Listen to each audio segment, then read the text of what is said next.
Bonjour à toutes et à tous, aujourd'hui je vous retrouve pour une nouvelle vidéo, puisqu'aujourd'hui je vais vous faire la critique du dernier film de Ti West, le film Maxine. Comme je vous l'ai dit, c'est un film du réalisateur Ti West qui a réalisé les deux précédents films Pearl et X, puisqu'il faut savoir, je pense que vous le savez, que c'est une trilogie, et donc Maxine est le dernier volet de cette trilogie. C'est un film A24, donc de la boîte de production A24. On connaît les talents de cette boîte de production, c'est souvent gage de très bons films. C'est un film avec un casting très impressionnant, puisqu'on va retrouver évidemment Mia Goth en tête de liste, on va retrouver Kevin Bacon, on va également retrouver Elisabeth Debicki, ou encore Giancarlo Esposito, Bobby Cannavale, ou encore Sophie Thatcher. Je mentionne Sophie Thatcher, elle a un tout petit rôle dans ce film, mais moi c'est une actrice que j'aime beaucoup, et que j'ai découvert peut-être comme vous dans la série Yellow Jacket, qui est une série actuellement sur Canal que je peux vous recommander. C'est donc Mia Goth qui est la star de ce film, et donc des deux précédents. C'est une actrice qui a fait ses preuves, qui a un énorme potentiel, je trouve, qui est une actrice que j'adore, qui a seulement 30 ans, euh, qui est également productrice de ce film, voilà, il faut le savoir. Pour parler maintenant un peu de sa filmographie, elle a joué dans des films que j'ai quasiment tous adorés, j'ai vu pas mal de ses films. Moi, j'ai pu la voir récemment dans un film qui s'appelle Infinity Pool, ou alors Piscine à débordement, le titre en français. C'est un film très original, très décalé. Bon, c'est un film de Cronenberg, ça explique la raison. On a pu la voir dans un film comme Cure for Life avec Dane DeHaan, ou également dans un de mes films préférés, le film Midsommar de Ari Aster, où elle a pu jouer aux côtés de Florence Pugh ou encore Will Poulter.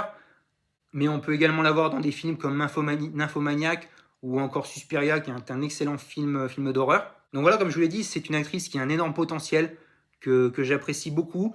Mais c'est vrai que pour l'instant, elle reste cantonnée dans le même registre de films, à savoir le film d'horreur. Moi, j'ai vu, comme je vous dis, j'ai vu beaucoup de ces films.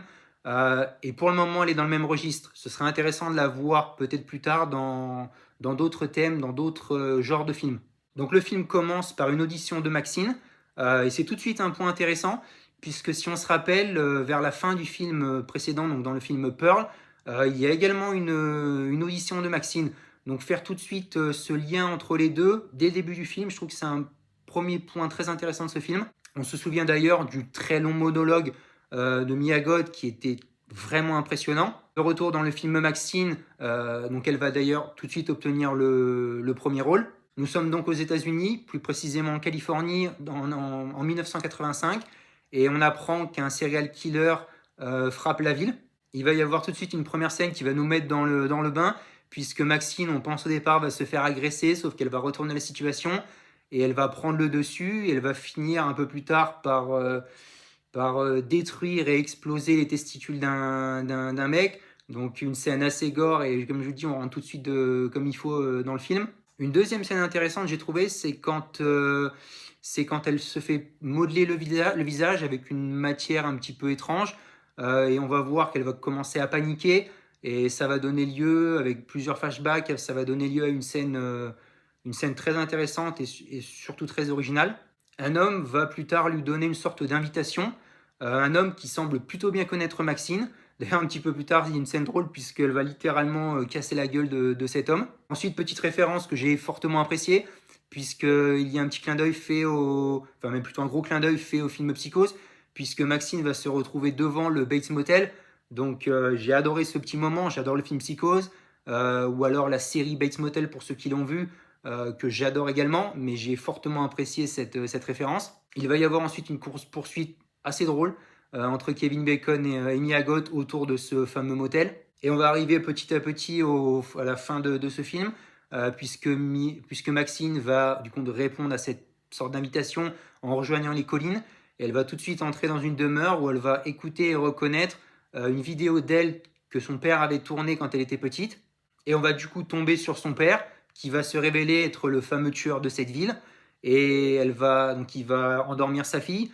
Et ensuite, il va vouloir faire une scène un peu étrange, puisque accompagné de plein de personnes, il va vouloir faire un exorcisme sur sa fille, mais filmé, jusqu'à ce que la police intervienne et tire un petit peu dans le tas sur tout ce qui bouge.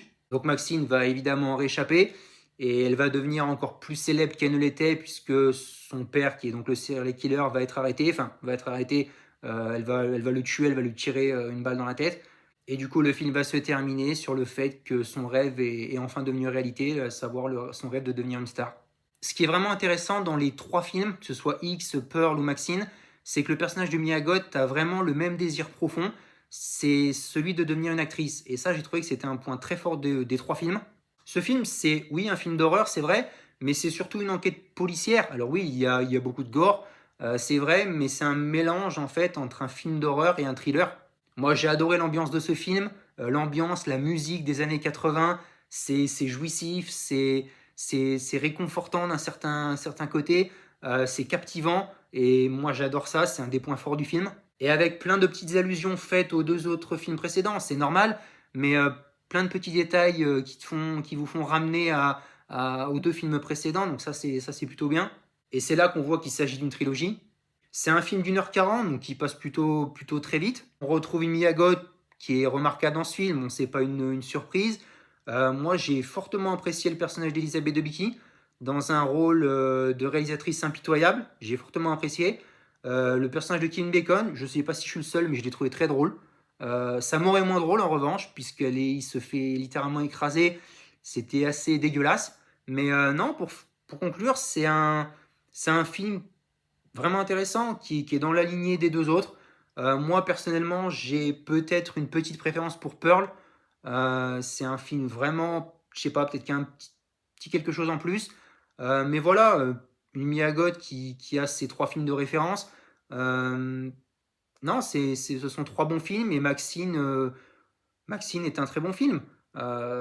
C'est peut-être pas le film d'horreur du siècle, mais comme je vous dis, l'ambiance est vraiment très intéressante. Donc moi, c'est un film que j'ai fortement apprécié. Voilà, je vais m'arrêter là. Dites-moi pour ceux qui ont vu le film ce que vous avez pensé dans les commentaires. Et moi, je vous dis à bientôt pour une prochaine vidéo.